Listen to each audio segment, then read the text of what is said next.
ابرار پہ چلیے خار بھی گل بن جائیں گے۔ جی ناظرین کرام، اور تلاوت کلام پاک کے بعد اب ہم بڑھتے ہیں ارشادات نبوی صلی اللہ علیہ وآلہ وسلم کی طرف، اور سیگمنٹ ہے نور ارشادات نبوی، اور ہمارے ساتھ موجود ہیں ہماری بہن محترمہ تسنیم اختر۔ تسنیم، پروگرام میں آپ کا خیر مقدم کرتے ہیں۔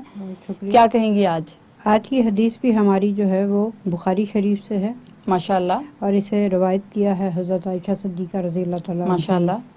اور فرماتی ہیں حضرت عائشہ صدیقہ رضی اللہ تعالیٰ عنہ سے روایت ہے کہ انہوں نے فرمایا رسول صلی اللہ علیہ وآلہ وسلم نماز تہجد اپنے حجرے میں پڑھا کرتے تھے۔ صحیح۔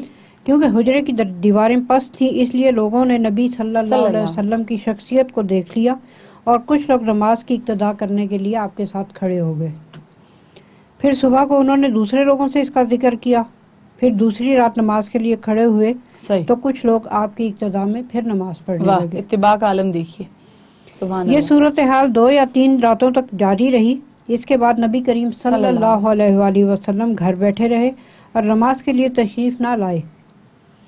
اس کے بعد صبح کے وقت لوگوں نے اس کا ذکر کیا تو آپ صلی اللہ علیہ وآلہ وسلم نے فرمایا کہ مجھے اس بات کا ڈر ہوا کہ کہیں اس نماز تہجد کو میری امت پر فرض نہ کر دیا جائے۔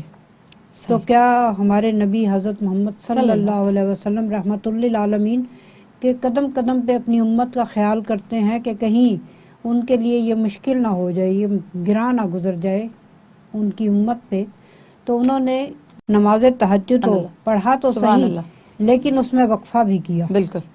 تو یہ ہم پہ چھوڑ دیا گیا کہ ہم اس کو کنٹینیو بھی کریں اور بیچ میں کہیں وقفہ بھی کریں۔ ایک شاعر نے کیا خوب کہا ہے کہ جن کا ہاں نہیں کہنا بھی ہے قرآن کے جیسا، حدیث پاک کہلائیں جو باتیں آپ نے کہیں۔ سبحان اللہ، بہت بہت شکریہ تسنیم آپ کا، اللہ کریم آپ کو جزا عطا فرمائے، جزاک اللہ خیر۔ مدحت کیوں نہ اس کی کریں وہ